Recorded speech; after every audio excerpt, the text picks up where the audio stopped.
हरे कृष्णा। श्रीमद् भगवद गीता श्लोक संख्या 19।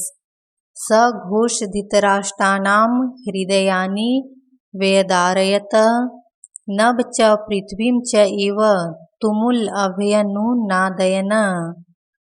इन विभिन्न शंखों की ध्वनि कोलाहलपूर्ण बन गई, जो आकाश तथा पृथ्वी को शब्दायमान करती हुई धृतराष्ट्र के पुत्रों के हृदयों को विदीर्ण करने लगी। तात्पर्य: जब भीष्म तथा दुर्योधन के पक्ष के अन्य वीरों ने अपने अपने शंख बजाए तो पांडवों के हृदय विदीर्ण नहीं हुए। ऐसी घटनाओं का वर्णन नहीं मिलता, किंतु इस विशिष्ट श्लोक में कहा गया है कि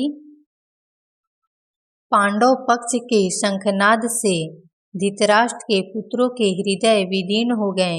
इसका कारण स्वयं पांडव और भगवान कृष्ण में उनका विश्वास है। परमेश्वर की शरण ग्रहण करने वाले को किसी प्रकार का भय नहीं रह जाता, चाहे वह कितनी ही विपत्ति में क्यों ना हो।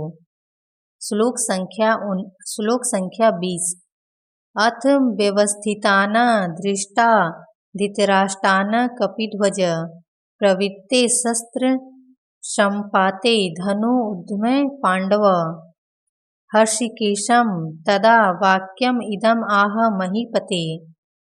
उस समय हनुमान से अंकित ध्वजा लगे रथ पर आसीन पांडुपुत्र अर्जुन अपना धनुष उठाकर तीर चलाने के लिए उद्यत हुआ।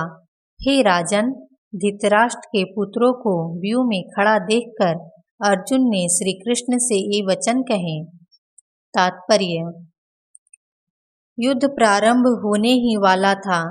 उपयुक्त कथन से ज्ञात होता है कि पांडवों की सेना की अप्रत्याशित व्यवस्था से धृतराष्ट्र के पुत्र बहुत कुछ निरुत्साहित थे, क्योंकि युद्ध भूमि में पांडवों का निर्देशन भगवान कृष्ण के आदेश अनुसार हो रहा था। अर्जुन की ध्वजा पर हनुमान का